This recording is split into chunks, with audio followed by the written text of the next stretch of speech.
கோவை மாவட்டம் கருமத்தம்பட்டி அருகே பைபாஸ் சாலையின் தடுப்பு சுவரில் மோதிய வேன் மேம்பாலத்தில் சாய்ந்த நிலையில் நின்றதால் பரபரப்பு ஏற்பட்டது. கூடுதல் தகவல்களை செய்தியாளர் நவமணிகண்டன் வழங்கிட கேட்கலாம்.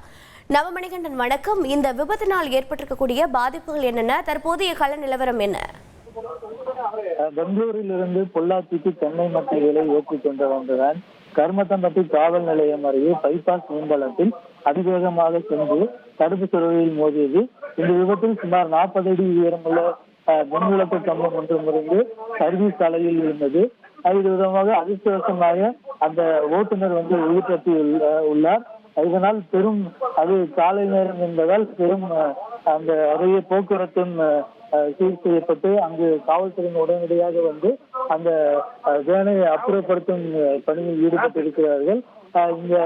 இந்த சம்பவம் அப்பகுதியில் பெரும் பரபரப்பை ஏற்பட்டிருக்கிறது.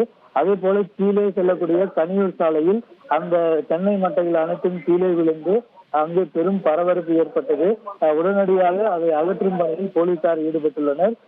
இந்த சம்பவம் அப்பகுதியில் பரபரப்பை ஏற்படுத்தியுள்ளது. உங்களுடைய தகவல்களுக்கு நன்றி நவமணிகண்டன். செய்திகளை உடனுக்குடன் தெரிந்து கொள்ள உடனே சப்ஸ்கிரைப் பண்ணுங்க.